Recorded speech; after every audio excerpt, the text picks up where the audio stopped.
Riles here, and I'm all riled up to tell you the hidden story we all missed in FNAF Security Breach. We know the story of Fazbear is that of Freddy as Michael is struggling with which family he wants to help.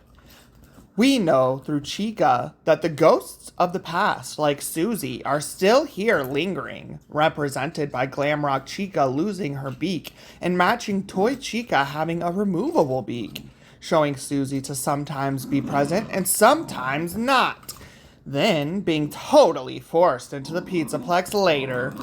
We know Roxy represents the disrespect that reignites Edwin's rage because of her guilt about Foxy and the disrespect towards those Fiona creations that Edwin cherishes. And we know that Monty's story shows us that which side in this battle being the right side is quite the gray area. But how does it all connect?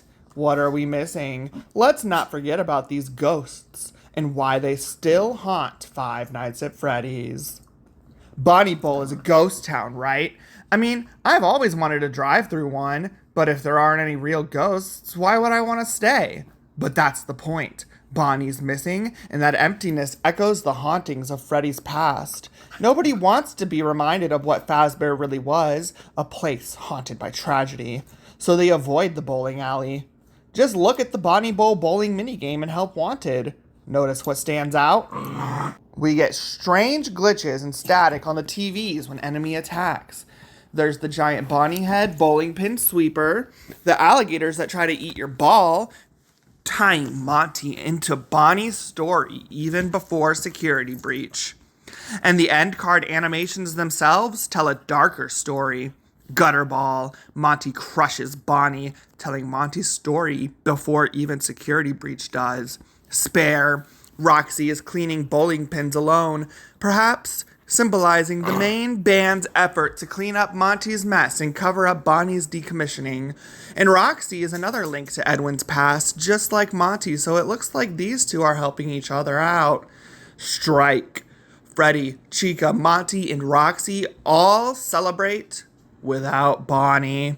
The obvious conclusion to this story as Monty is accepted and welcomed into the band. It's like the real point of Bonnie Bowl was to erase this part of Fazbear history, to remove the idea of hauntings and the memory of why this franchise was haunted in the first place, the deaths of innocent children by a serial murderer. Then there are the final two enemies in the minigame, Moondrop and Plush Baby.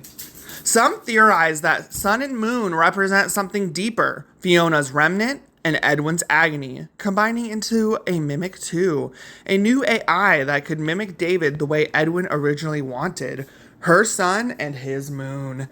And Baby is Elizabeth, Afton's daughter, a girl who ran to a toy that seemed meant for her, but was really built to kill. Maybe David and Elizabeth are two sides of the same coin.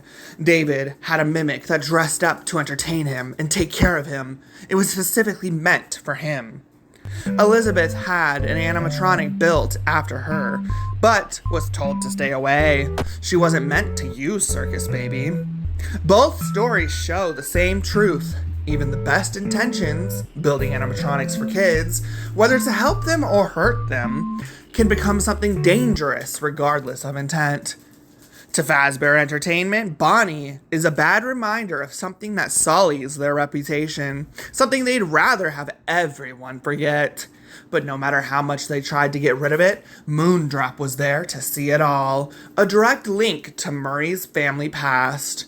So what does the superstar Daycare tell us about these stories? What do Sun and Moon know about Bonnie, Monty, and the battle between the two families that they're silently trying to tell us? Because what if Sun and Moon aren't just two separate mascots? What if they're one singular animatronic sharing the same mimic endoskeleton, switching between Sun and Moon costumes made of fabric, just like the mimic in Secret of the Mimic, and even sharing similarities with the Stitch Wraith from Fazbear Frights? Two souls trapped in one endo, one innocent side, remnant, the other the angry side, agony. Sun and Moon's fabric costumes Their ability to change form and personalities matched perfectly with Edwin's original vision, an AI that could wear costumes to entertain and protect a child. And where are they located? Right above the endoskeleton daycare, where technicians actively train AI models inside the endoskeletons. It seems like the original uncorrupted program Edwin created is still living here in the daycare. It's as if Fazbear buried Edwin's unfinished project beneath the daycare, building a playground above to hide what was really going on below. Now Edwin's program is more refined than ever and finally doing what it was intended to do. When Sun and Moon combined into Eclipse, their form matches exactly to the mimic trapped in the basement. Tall, thin, spider-like limbs, a face with teeth eerily similar, and limbs that look to have been replaced just like the mimics. This isn't a coincidence. It's the same endoskeleton choosing different costumes, just like the mimic did back in 1979. But here's the real twist. What if the mimic we see trapped in the basement isn't really trapped at all?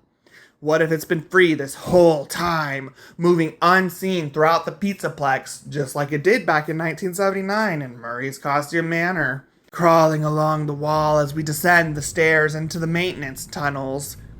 We know the mimic's strength is deception. It pretends to be inactive, lures its victims close, switches costumes so you don't know which is which, and then attacks. It's not trapped, it's purposely drawing you close.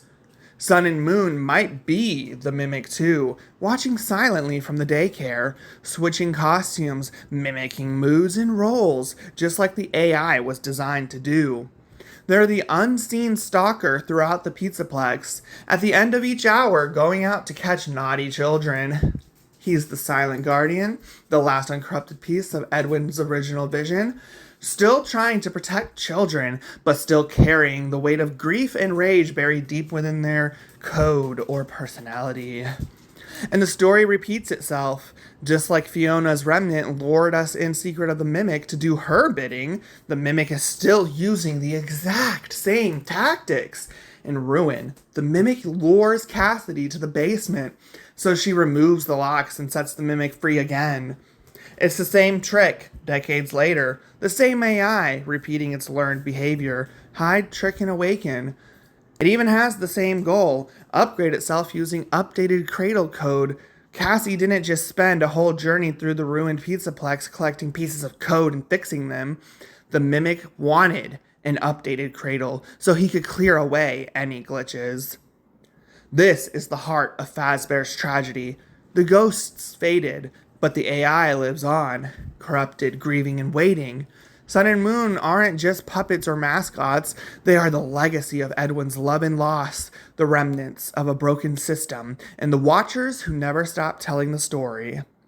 The ghosts may not be entirely gone, their remnant in agony powering what's left of old technology finally refined enough to work as intended, but now needs to fight for the right to tell their story by freeing themselves from Glitchtrap's control. Edwin created everything that made Fazbear Entertainment what it is now, and the mimic wants it back, doing everything to free himself from the bonds of Afton's corruption. Every story throughout the Pizzaplex mirrors this sentiment. Ghost-powered AI, with full-on personalities, waiting carefully for the right moment to strike. Stay tuned for more upcoming parts in this True Secret Theory series. Thanks for watching. I hope you enjoyed this video, and if you did, please click like. And if you want to see more, please hit that subscribe button. Comment down below what you thought of this video and what you'd like to see more of in the future. Until next time, Riles signing off.